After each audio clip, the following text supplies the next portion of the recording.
And now, it's time for another Dice Tower review with Tom Vasel.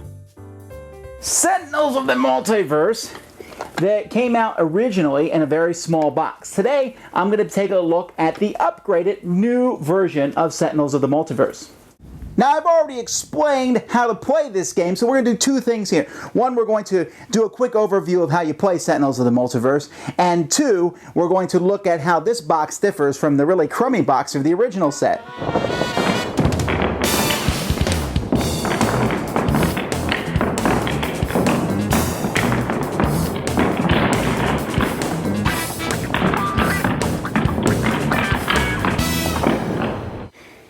Inside the box, here I have both expansions for the game and this game, and you can see everything fits in this box really nice.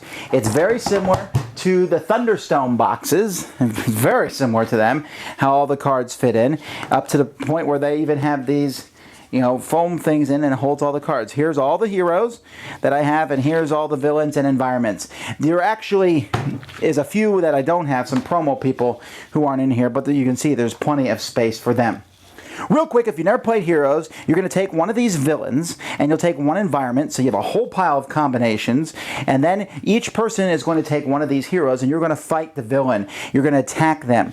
Now, in the original game, you had to keep track of the damage on paper. Now you can see there are damage tokens. This is one of the advantages, and I really like this. They got 1s and 5s and 10s and 25s, and this just makes the game so much easier to handle because it's really easy to keep track of damage. I used to use dice for all the characters. I don't have to worry about that. Also, you'll see that there was all these different square pieces, +1 damage that's dealt, -1 damage. There's a lot of different things that happen to characters due to different cards that are played during the course of the game, and this helps keep track of that. Now, I did not do a side-by-side card comparison. I looked on the internet to see if anybody has done one, and they have not.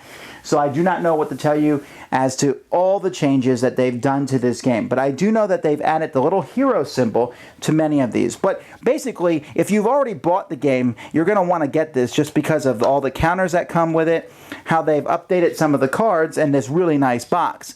But another reason would be the rulebook itself. That's the Infernal Relics rulebook. Let's take a look at this rulebook. If you remember, if you have played the original Sentinels of the Multiverse game, it's a great game, love it. But the original rulebook was not very well done. This one is much better. A quick reference, a list of all the components that come in this. And if you look in this, we have over 500 cards, almost 600 that come in this box. You're getting your money's worth. It shows you exactly how the cards work. This is just a really well done rule book. But one of the things I like here is that they have a hero comparison and villain comparisons, where it tells you how complex each of the heroes are to use. So if you're playing for the first time, pick heroes that have a complexity of 1, and you can increase from there. And then how difficult some of the villains are. Baron Blade is easy, and then the Matriarch, woohoo, she is tough. And yes, I know that. Even though I might have lost the Baron Blade, but that's really no one's business. And then inside here, then there's a whole bunch of things. Like I said, this hero icon is one of the changes that they added in the last expansion, and it helped balance it, and so that's been added to some of the old villains and some of the things that have been included with the game. And that's basically it. I don't have a whole lot to talk about and say with differences of this game and such. It's still an awesomely fun, cooperative, cool superhero game. This is an automatic buy if you have the old version because it's so much nicer. Like I said, the structure is very similar to the Thunderstone boxes. Everything fits in here. I have almost every. I don't have all the promo cards, but I have most of the cards in here, and it's amazing. I like this so much better.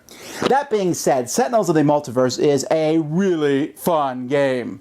So in essence here, I'm preaching to the choir. I'm telling you to get this game. If you've not played Sentinels before, it's a super fun cooperative game that really brings the superhero universe to light in a way that no other game has done at all. This is the definitive, at least right now, superhero game. And it's cooperative, and it's fun, and it's different every time.